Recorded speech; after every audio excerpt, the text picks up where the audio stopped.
कुर्बानी करने में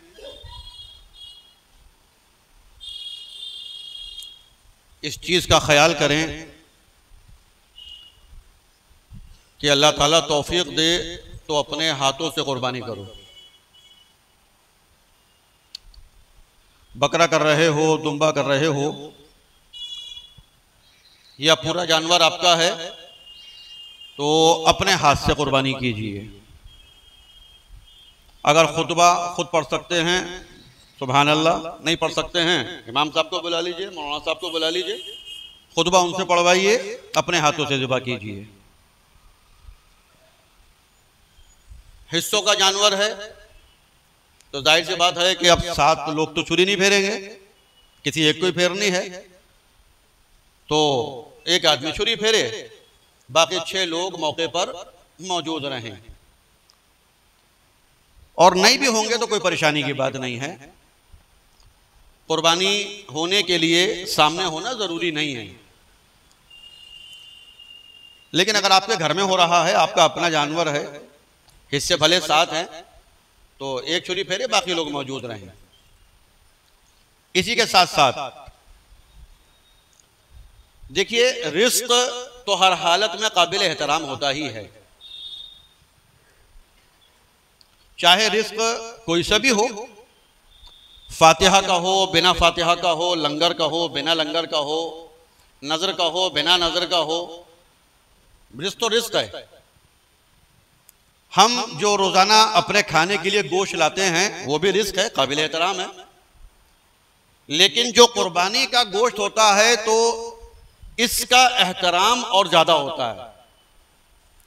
एक तो रिस्क होने का और साथ ही साथ कुर्बानी का गोश्त है।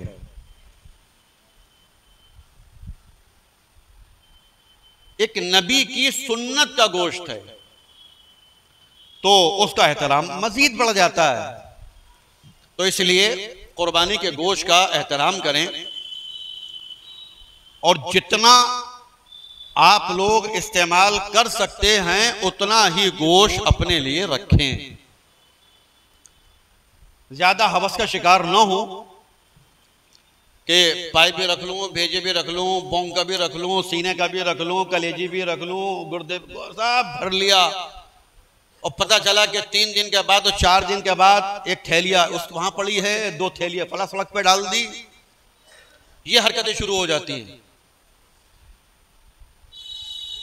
अव्वल तो हिसाब से रखिए, जितना आपके यहां इस्तेमाल हो सकता है उतना रखिए।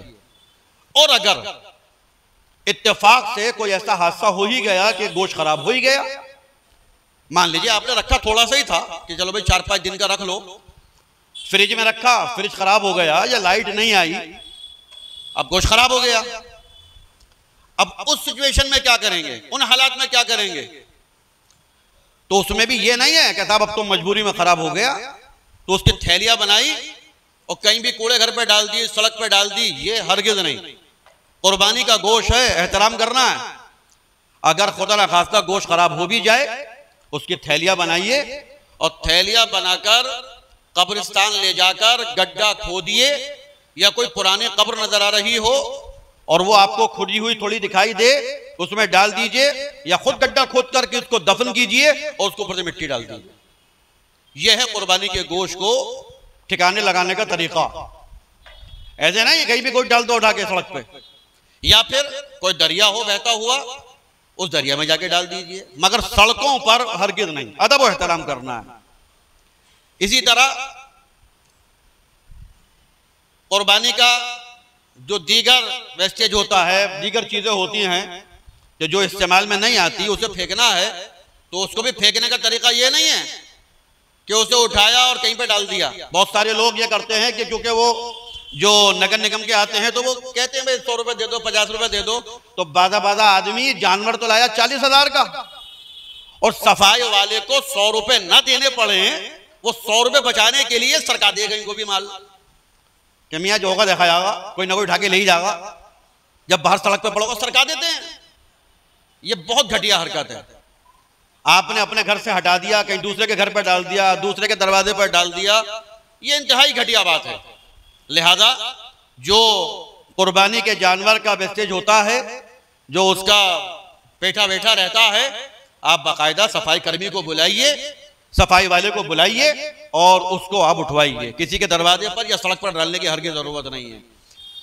कुर्बानी का गोश्त आपने एक हिस्सा किया या एक जानवर किया, आपको पूरा इख्तियार है, चाहे सब रख लीजिए, चाहे सब तकसीम कर दीजिए, आपको इख्तियार है। लेकिन जो अच्छा तरीका है, जो बेहतर तरीका है, वो ये है कि कुर्बानी के गोश्त को आप 3 हिस्सों में तकसीम करें, चाहे वो एक हिस्सा आपने लिया हो, 2 हिस्से लिए हो या पूरा जानवर हो। थोड़ा सा गोश्त अपने लिए रखिए, थोड़ा गोश्त आप अपने रिश्तेदारों में तकसीम कीजिए और थोड़ा गोश्त गरीबों में तकसीम कर दीजिए। इस तरीके से आप अपने गोश्त का इस्तेमाल करें। और फिर वही बात कि सफाई वगैरह का भरपूर ख्याल रखिए, इसलिए कि ऐसा नहीं कि साहब पुलिस वाले ही ये कह रहे हैं, ये प्रशासन के लोग ही ये कह रहे हैं कि साहब सफाई रखो, ये करो, वो करो। सबसे पहले तो हमारा इस्लाम हमसे ये कह रहा है। हमारे इस्लाम ने, पैगंबर इस्लाम अलैहिस्सलाम ने, हमारे इस्लामी कानून ने हमें यह हुक्म दिया है कि हम कुर्बानी का भी एहतमाम करें और कुर्बानी के गोश्त का एहतराम भी करें, सफाई सुथराई का ख्याल रखें और फिर की नमाज भी पढ़ें और उसके बाद कुर्बानी करें, कब्रिस्तान भी जाएं, अपने मुर्दों के नाम साले सवाब करें। कुर्बानी का गोश्त होगा उसे पकाएं, तो उसको पकाने के बाद फातिहा भी करें। लोग कहते हैं कुर्बानी के गोश्त पे फातिहा क्यों? ये तो कुर्बानी का गोश्त है, तो गोश्त तो कुर्बानी का है, जो उसमें मसाले डाले वो कुर्बानी के कोई है, तो मसालों पे होगी फातिहा और कुर्बानी के गोश्त पे भी फातिहा होगी, तो कयामत आ जाएगी क्या? आम के आम गुठलियों के दाम, डबल मामला हो जाएगा। अच्छी बात है, तो उस पर भी फातिहा करो और बाकी हस्ब दस्तूर ईद अज़हा मनाएं। और आखिर में एक बात और कहूं, कुछ शरपसंद होते हैं,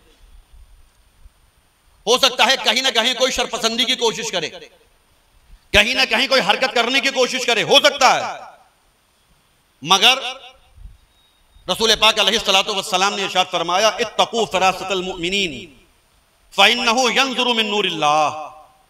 मोमिन की समझदारी से डरो, मोमिन की दानाई से डरो, इसलिए कि वो अल्लाह के नूर से देखता है। तो आप लोग अल्लाह के नूर से देखें। अगर कहीं पर कोई हरकत करने की कोशिश करे, शरपसंदी करने की कोशिश करे, उसको नजरअंदाज कीजिएगा, इग्नोर कीजिएगा, अपना काम करते रहिएगा, ठीक है ना। और एक चीज तो है कि थोड़ा सा सड़कों वगैरह पर थोड़ा एहतियात बरतें। गलियों में भी, कहीं कोई बंद गली में भी अगर कुर्बानी हो रही है तो पर्दे वगैरह का इस्तेमाल हो, खुले तौर पर ना हो, ताकि किसी को मौका भी, हम मौका ही क्यों दें? जो काम हमारा सही तरीके से हो सकता है तो उसको हमें उल्टा तरीके से करने की जरूरत क्या है?